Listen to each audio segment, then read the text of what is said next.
The mahogany walls of my father's study seemed to close in as he signed the final document with a flourish. The scratching of his Mont Blanc pen against paper felt like nails on a chalkboard. There, he said, sliding the trust fund transfer papers across his desk. It's done. All $2 million will go to Jennifer instead.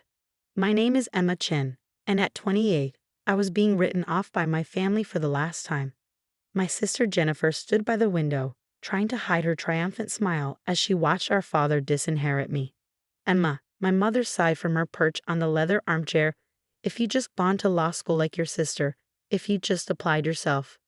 I did apply myself, I said quietly, watching my father's expression darken. Just not to what you wanted. Playing with computers in your apartment isn't applying yourself, he snapped, standing up to tower over his desk. Your sister made partner at Thompson and Mitchell at 32. Meanwhile, you're what? Coding websites for small businesses, living in that tiny apartment in the city. I could have told them then. Could have explained that what they saw as playing with computers was actually the development of an AI-driven financial technology platform that was about to revolutionize global markets. Could have mentioned the Series B funding meeting I had next week with venture capitalists who'd already valued my company at $300 million. But I didn't. I learned long ago that my family only saw what they wanted to see. You're right, I said instead, standing up. I'm clearly a disappointment. Jennifer deserves the money more than I do. Jennifer shifted uncomfortably by the window. For a moment, I caught a glimpse of the sister I used to know, the one who'd shared ice cream with me after bad days at school, who'd helped me with my math homework before our parents' expectations had driven a wedge between us. Emma, she started, but I held up a hand. It's fine, Jen, really. Congratulations on making partner. You've earned this. As I walked toward the door, my mother called after me. Will you at least join us for dinner? Your father's reserved a table at Le Bernardin to celebrate Jennifer's promotion. I turned back one last time, taking in the scene. My father's disapproving frown, my mother's practiced worry, Jennifer's mix of triumph and guilt. The study walls were lined with law degrees and bar association awards. Not a single photo of me or my accomplishments in sight. I have a meeting, I said, but enjoy dinner. The drive back to the city gave me time to think. The trust fund had never been about the money. I had more than enough of my own now. It was about what it represented. My parents had set up identical trusts for Jennifer and me when we were born, meant to be released on our 33rd birthdays. But a clause allowed them to redirect the funds if they felt one of us was failing to live up to the family standards. My phone buzzed with a text from Maya, my CTO. VCs moved the meeting up to tomorrow. You ready? I smiled, thinking about the presentation we prepared. More than ready, I typed back. Time to change the game. When I reached my apartment, the tiny space my father had sneered at, I kicked off my heels and walked straight to my home office. The wall-mounted screens displayed real-time data from our AI system's latest test run.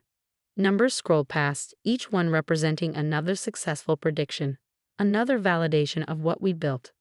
The playing with computers my father dismissed had led to the creation of ATGNA, adaptive trading heuristics and enhanced neural analytics, an AI system that could predict market movements with unprecedented accuracy, processing millions of data points to identify patterns human traders could never spot. My phone buzzed again. This time it was Jennifer. I'm sorry about Dad, her text read. You know how he gets. The trust fund doesn't matter anyway, right? You're doing fine with your computer stuff.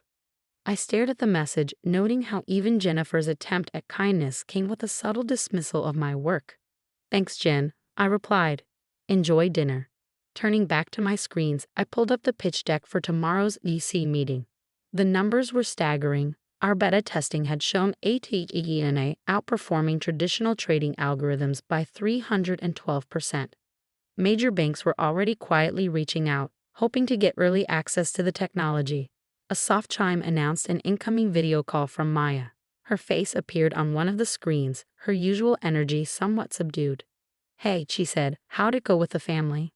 About as well as expected, I replied, running a hand through my hair. Dad signed over my trust fund to Jennifer. They're celebrating at Le Bernardin right now. Maya shook her head. Their loss. You ready to show those DCs tomorrow what real success looks like? I pulled up another screen showing ATHENA's latest test results. Actually, I've been thinking, what if we don't take the VC money? Maya's eyes widened. What? Emma, we're talking about a $50 million investment at a $300 million valuation. That's small thinking, I interrupted. Look at these numbers, Maya. We don't need VC funding. We could go public within a year, maintain complete control, and I smiled, thinking about my father's face at the IPO ceremony. Really show them what playing with computers can accomplish. Maya was quiet for a moment, processing. Then a slow grin spread across her face. You want to build an empire. I want to build something that even my father can't dismiss, I corrected. Something that changes the way the entire financial world operates. Your father's a corporate lawyer, Maya pointed out. Wouldn't he have heard about ATHENI if it's as revolutionary as we think? I laughed. Maya, my father still uses a BlackBerry and thinks coding is something you learn at a community college. He hasn't heard about ATHENA because he's never bothered to ask what I actually do. His loss, Maya said firmly. So what's the play? Cancel the VC meeting? I shook my head, an idea forming. No, we use it. But instead of seeking investment, we pitch partnerships, get them to open doors to their network of financial institutions. We don't need their money, we need their connections. 6 months after being disinherited, I stood in our new office space in downtown Manhattan, watching our team of engineers work on ATENA's final testing phase. The floor-to-ceiling windows offered a perfect view of the financial district, the same institutions that would soon be revolutionized by our technology. Emma, Maya called from her workstation, you need to see this. I walked over, coffee in hand, to look at her screen. The latest simulation results were beyond even our most optimistic projections. Athena wasn't just predicting market movements, it was identifying market-moving events before they happened. Is this accurate? I asked, leaning closer to study the data. Maya nodded, her eyes bright with excitement. Triple verified. The AI spotted patterns in social media, news articles, and trading behavior that predicted the Morgan Stanley merger announcement 3 days before it happened. If this had been real trading instead of a simulation, we would have made billions, I finished. Have you shown this to the compliance team?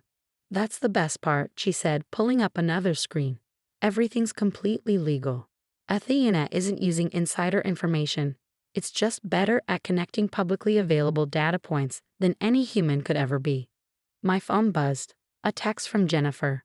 Hey sis, haven't heard from you in months. Parents are worried. Dad says your phone number at the apartment is disconnected. I smiled slightly. Of course it was disconnected. We'd moved the entire operation to a $40 million office space 6 blocks from Wall Street, but my family still thought I was playing with computers in my tiny apartment. I'm fine, I texted back. Just busy with work.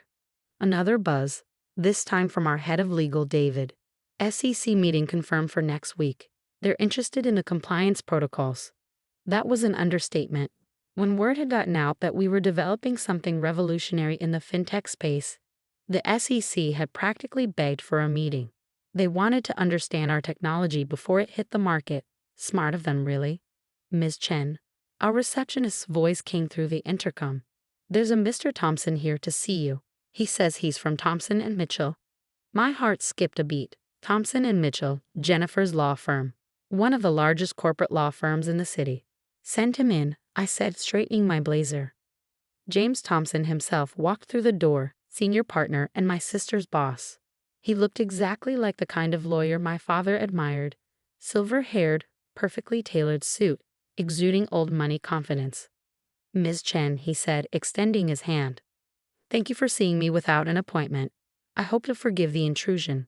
But when we heard rumors about what you're developing here. You heard rumors? I asked, gesturing for him to sit.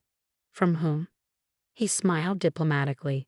Let's just say certain financial institutions are very interested in your technology. They're our clients and they asked us to explore potential relationships. Does my sister know you're here? His smile faltered slightly. Jennifer? No, this meeting is strictly confidential. Though I must admit, I was surprised to learn you were her sister. She's never mentioned that she has a sister who plays with computers. I finished for him. I imagine she hasn't mentioned me much at all. Maya appeared in the doorway, tablet in hand. Emma, sorry to interrupt, but the Goldman Sachs team is here for their demo. Thompson's eyebrows shot up at the mention of Goldman Sachs. I could almost see him recalculating my worth in his head. Mr. Thompson, I said, standing, I apologize, but I have another meeting. If you'd like to discuss potential relationships, you can contact our legal team to schedule something. Of course, he said, rising quickly. But Ms. Chen, whatever Goldman is offering, we can match it. Thompson and Mitchell represents half the major financial institutions in the city. I walked into the door, feeling a strange satisfaction. It's not about the money, Mr. Thompson. It's about changing the game entirely. I'm sure you understand. After he left, Maya gave me a knowing look. You enjoyed that, didn't you? Maybe a little, I admitted. How long until he tells Jennifer about our little operation here? Given that your sister's firm represents billions in financial interests, I'd say about 5 minutes. Sure enough, my phone buzzed again. Emma, why didn't you tell me? Jim Thompson just came back from your office looking like he'd seen a ghost. What exactly are you working on? I put my phone away without responding. There would be time for family revelations later. Right now, we had a demonstration to prepare for. The Goldman Sachs team was already waiting in our conference room.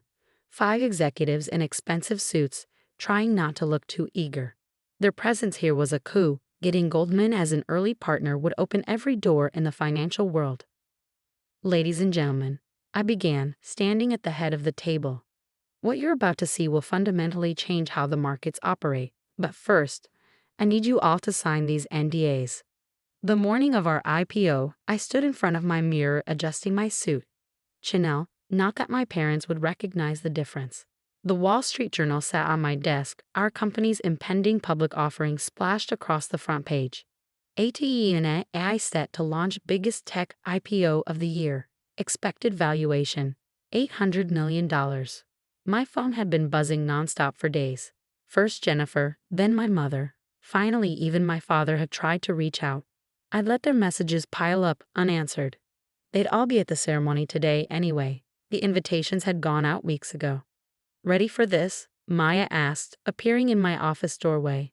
She traded her usual tech company casual wear for a sharp business suit. Born ready, I replied, picking up my presentation folder. How's ATE&A performing this morning? Like a dream. The latest analysis shows her predicting market movements with 99.7% accuracy. The trading floor is buzzing. Everyone knows this is going to change everything. We made our way to the stock exchange where crowds had already gathered. Financial reporters lined the entrance, cameras flashing as we approached. I caught snippets of their commentary. Youngest female CEO to take a company public. Revolutionary AI trading technology. Already has contracts with major financial institutions. Inside, the exchange was electric with anticipation. Our team had gathered near the podium, along with representatives from every major bank and financial institution in the city. And there, in the front row, sat my family. My father's face was a study in conflicting emotions, pride warring with regret, confusion battling with awe. My mother kept dabbing at her eyes with a handkerchief. And Jennifer just stared at me like she was seeing her sister for the first time. Emma, my father stepped forward as I approached the podium. We had no idea. No, I said calmly, you didn't, because you never asked. Before he could respond, the exchange president called me to the stage. It was time to start the ceremony. Ladies and gentlemen, I began, my voice carrying across the suddenly quiet trading floor. 3 years ago, I started coding ATGNI in a tiny apartment. People called it playing with computers. They said I was wasting my potential. They couldn't see that I was building the future. My eyes met my father's as I continued. Today, ATENA processes more financial data in a second than all of Wall Street could analyze in a month. She predicts market movements with near-perfect accuracy, all while operating within strict ethical and legal guidelines. But more importantly, she represents what's possible when you believe in your vision, even when no one else does. The ceremony proceeded according to tradition: speeches, handshakes, the ringing of the bell. But the real moment came when our stock price appeared on the big board. The room erupted in cheers as the numbers soared past our projected opening. By lunch, my personal stake in the company was worth over $300 million, more than 100 times the trust fund my father had signed away. After the ceremony, my family approached hesitantly. Jennifer spoke first. "Emma, I'm so sorry," she said, her lawyer's composure cracking. "All this time, when you tried to tell us about your work." "Save it," I said, but not unkindly. "You all saw what you wanted to see." My father cleared his throat. "Princess, about the trust fund." "Keep it," I interrupted. "Jennifer earned it, just like I earned this. Sometimes the best thing someone can do for you is believe you'll fail. It makes success that much sweeter." "But we're family," my mother protested. "We should have supported you." I looked around at my real family, Maya and our team, the people who believed in the vision when it was just lines of code in a tiny apartment. "You're right, we are family," I said. "Which is why you're all invited to dinner tonight. I've reserved the private room at Le Bernardin. I hear it's a good place to celebrate success." My father's face reddened at the reference to that dinner 6 months ago, but he managed a small smile. "We'd be honored." Later that evening, as my family marveled at our company's technology and success over expensive wine, I thought about the long road that had led here, the nights coding while they thought I was wasting time, the meetings they dismissed as playing with computers, the victory they tried to give to someone else. My phone buzzed, a message from Maya. "Stock closed at double our projected value. You're officially a billionaire." I smiled, watching my father try to explain to his country club friends how his disappointing daughter had built an empire right under his nose. Success, I'd learned, wasn't about proving them wrong. It was about proving myself right. "Emma," Jennifer said, pulling me aside, "I need to tell you something. After Jim Thompson came back from your office that day, I looked up everything I could find about ATG&A. I started buying stock in every company that showed interest in your technology. I believed in you, even if I didn't show it." I raised an eyebrow. "Did you make money?" She grinned. "Enough to pay back that trust fund 10 times over." "Good," I said, "because I'm going to need a lawyer I can trust for our next expansion phase. Someone who understands both technology and family." Her eyes widened. "Are you offering me a job?" "I'm offering you a chance to be part of something bigger than both of us. What do you say, sis? Ready to play with computers?" The next morning, as I walked into our office building, now officially the ATG&A Tower, I passed a young intern working on code in the lobby during her break. She reminded me of myself, back when everyone thought I was wasting time with computers. "Keep at it," I told her. "Sometimes the biggest success stories start in the smallest apartments." She looked up, recognition dawning in her eyes. "Ms. Chen, I read about how you built ATG&A. My parents think I'm crazy for choosing programming over law school. But you have a vision," I finished for her. "Hold on to that. And remember, the people who underestimate you today will be reading about you tomorrow." As I rode the elevator to my office, I thought about legacy. Not the kind my father had tried to force on me, but the kind you build yourself, one line of code at a time. Athena wasn't just changing the financial world, she was proving that success doesn't always look like people expect it to. And sometimes, the best inheritance isn't the one you're given, it's the one you create for yourself.